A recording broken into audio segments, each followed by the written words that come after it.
Well, let's try this again. I don't know what happened there. I'm going to try and I'll have to delete that video from before. But this is the correct one. Bat loves the night. I don't know what happened. It's kind of had like a power surge or something, and everything went out. Stella will be back with me. Here she comes over. Just got the email saying, "Hey, you're live on your channel." That was really weird. And for some reason, it was showing that it was still live on the other one. So we'll figure out what's going on, and I'll get that all cleaned up in a bit. But tonight we're reading "Bat Loves the Night" by Nicola Davies. And then the other thing was last bit. Here's the test number. Test number 54905. 54905. There's your test number. Okay, Stella, move. Okay, stop. There, goodness. Oh my. Let's see. The other thing I was going to mention is starting tomorrow night. Okay, Stella, turn around. For spring break, I'm going to do something different for all of spring break. During spring break, we're going to read Surviving the Applewhites. I will have more information for the test number and like the book. This should be a fair amount of points for you. And what we're going to do is I'm not going to read the whole thing, obviously, because that would bore you to sleep, and it would bore. Actually, the book's really good. It's really funny. It's not like the book would be boring, but you would just have to listen to me hours upon hours. So what I think we'll do is we'll break it up. There's 30 chapters, but not all the chapters are real long. And I think we'll do 3 chapters a day. So tomorrow I'll do 3 chapters, Sunday 3 chapters. And that's just what we'll do throughout spring break. And that should get you some points. But Surviving the Applewhites by Stephanie S. Tolan. She's getting down her stuffed animals and going to create a mess because nobody's paying attention to her. My cutie from Disney. Yes, one of our mini Disney toys. That would be I think it's a macaroon. It smells too, but it doesn't smell anymore. Yeah, it sure doesn't. I don't think it even smelled then. Maybe we'll wash it. We got that from Food and Wine. We got from the Food and Wine Festival last year. But that being said, there we go. The Albans are on here. Isabel and Irene, say hi. Hello. But like I said, we're back. Now, on to the show. You ready to read this? Yeah! Here we go. Now, I need you to stay calm. Mom just apparently got home from school. If you want to go say hi to her, or do you want to stay here while I'm reading the book? Is Mama here? She's here. I heard her just walk in. If you want to go, just make sure you shut the door on the way out. Mm-hmm. Okay. Don't start when you hear the door close. That's when I can start? Okay. Make sure you shut the door so it doesn't get too loud. Anywho, now, Bat Loves the Night by Nicola Davies. I like this book a lot. This is just one of those read and wonder books, but it's what's really cool about it, and of course you can't really see anything right here. It's real hard to see, but it does explain the different bats. It's got greater horseshoe bat, greater bulldog bat, white fruit bats, common vampire bat, Hardwick's mouse-tailed bat, and spotted bat, and Indian flying foxes. It's got the different bats right here, but you also get to learn. It says a little thing. I'll just read to you this quick little paragraph about bats, where it says, "Bats are the only mammals that can really fly, and flight has made them very successful. There are more than 900 species living in almost every habitat from subarctic tundra to tropical forests and deserts. Birds may rule the air by day, but bats are the monarchs of the night." This book is about one of the pipistrelle bats. I hope I said that right. Pipistrelle bats. Pipistrelles are found around the world, from North America to Africa, Europe, Asia, and Australia. And like I said, it's just these little drawings of the bats. They're kind of see on there, but there's a little bit. See the little drawings of the different bats? Now, into our story. Bat Loves the Night. Hopefully you can see these. It says, "Bat is waking upside down as usual, hanging by her toenails. Her beady eyes open, her pixie ears twitch. She shakes her thistle-down fur. She unfurls her wings, made of skin so fine her finger bones inside show through. The pipistrelle bat's body is no bigger than your thumb." Like that? Like that's the size of the body? That's crazy. Whoa. A bat's wing is its arm and hand. 4 extra long fingers support the skin of the wing. See, we're just learning about some things about bats. Jesse. Yep. Now don't interrupt the story. Bats' toes are shaped like hooks, so it's no effort for a bat to hang upside down. Now she unhooks her toes and drops into black space with a sound like a tiny umbrella opening. She flaps her wings. Bat is flying.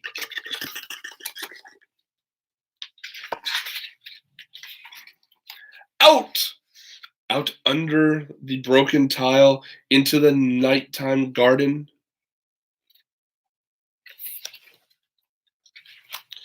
Over bushes, under trees, between fence posts, through the tangled hedge, she swoops untouched. Bat is at home in the darkness, as a fish is in the water. She doesn't need to see. She can hear where she is going. See, bats can see, but in the dark, good ears are more useful than eyes. Yes, she uses her ears to help her fly.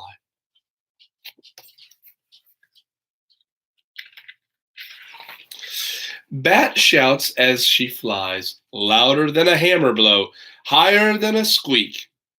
She beams her voice around her like a flashlight, and the echoes come singing back. They carry a sound picture of all her voice has touched. Listening hard, Bat can hear every detail, the smallest twigs, the shape of leaves. Gliding and fluttering back and forth, she shouts her torch of sound among the trees, listening for her supper. All is still. It says using sound to find your way like this is called echolocation. The noise bats make when they shout is too high for humans to hear. So if you've seen the movie Finding Dory, that's how the one whale is able to find his way and able to see. They're kind of like sonar.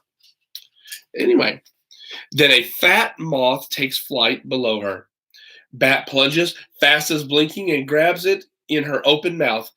But the moth's pearly scales are moon dust slippery. It slithers from between her teeth. Bat dives, nets it with a wingtip, scoops it into her mouth. So, this time she bites hard. Its wings fall away like the wrapper from a candy. In a moment, the moth is eaten. Bat sneezes. The dusty scales got up her nose. A bat can eat dozens of big moths in a single night, or thousands of tiny flies, gnats, or mosquitoes. Most species of bats eat insects, but there are some that eat fruit, fish, frogs, even blood. Ooh. Bats eat blood. Ooh, those must be the vampire bats. Oh. Hunting time has run out. The dark will soon be gone. In the east, the sky is getting light. It's past Bat's bedtime. She flies from the roof in the last shadow. Flies to the roof in the last shadows and swoops in under the broken tile.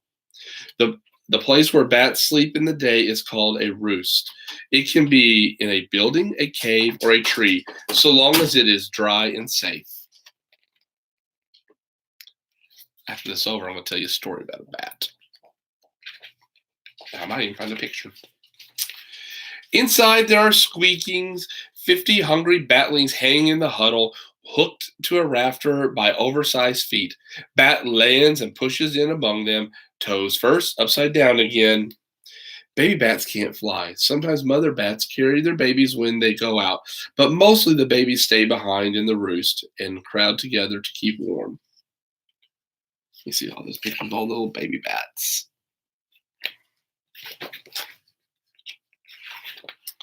Bat knows her baby's voice and calls to it. The velvet scrap batling climbs aboard and clings to Bat's fur by its coat hanger feet. Wrapped in her leather wings, the baby suckles Bat's milk. It says, baby bats drink mother's milk until they learn to fly at a few weeks old. Then they can leave the roost at night and find their own food. See, they're mammals. Once again, just another reason we know they're mammals. Got 3 people on here now. Woo! Outside, the birds are singing. The flowers turn their faces to the sun. But inside the roof hole, The darkness stays. Bat dozes with her batling waiting. Bats are nocturnal. That means they rest by day and come out at night to search for food.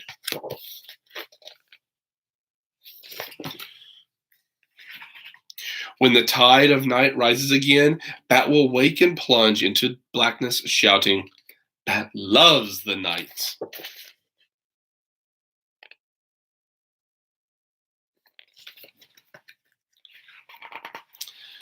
The end. There's our story. Just tells you a little bit about what that bat likes to do at night. So, hey, you learn a little something. Take an AR test. Get some points. I think it gets you half a point there. So that'll be awesome. This book right here will get you plenty more points. Now for my story about the bat. So my father-in-law, early, I guess it was towards the end of last baseball season. He was up a little bit late watching the Cardinals play. And while he was watching the Cardinals play, downstairs, and they have like a 2-story house, and he was downstairs. All of a sudden, he sees a crow across the room and out. And he's like, what was that? And it turns out somehow a bat had gotten in their house. So he went around upstairs and started looking for looked throughout the house for the bat, and he just couldn't find it. So he went around and he shut all the doors. He just stayed downstairs. And he's like, well, let's wait and see if it comes back out. So sure enough, watching a little bit more of the baseball game, and it goes in and flies out. So this time he chased it, and he gets it, and he sees where it goes, and goes behind like this cabinet. So he looked. Papa had a bat, so at your house in there.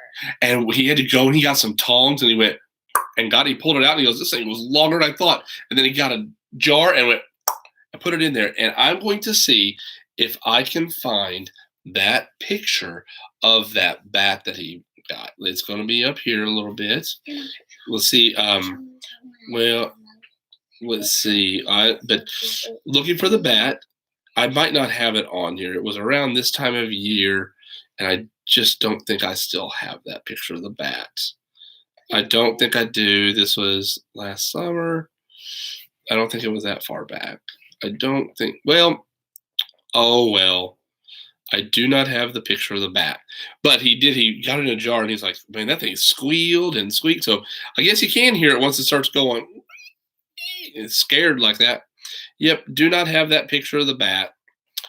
Sorry about that, guys. I wish I had it on here, but yeah, I'm not seeing it. Yeah, there's Star Wars stuff, and there's Disney stuff, but no bat stuff. Yep, no bat stuff.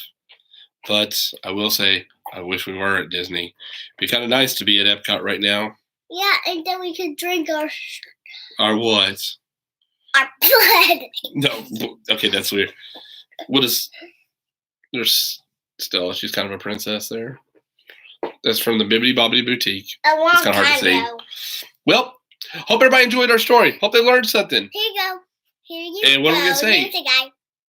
Oh, okay. I don't think Music Guy is on here all the time, but I do have a couple people on here. So if you're on here, say your name over here. We'll give you a shout out, and then we'll end it. Who all do we have?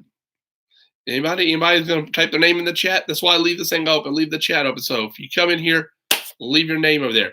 If you've forgotten the test number, which it is 54905, it's also listed in the comments down below. Stella's going to get up and hold it for you. Don't forget, subscribe to this channel. But if you're already on here, you probably did subscribe to this channel. If you know anybody else that'd like these, please share this information. Get them out there. Want to get those subscription numbers up. I'm telling you, if we can ever get to like some crazy number, I think I need a haircut anyway. I'm going to. I'll shave my head if I have to. 5. Anyway, talk to you all later. You all have a nice night. And starting tomorrow, we'll start reading Surviving the Applewhites. Bye.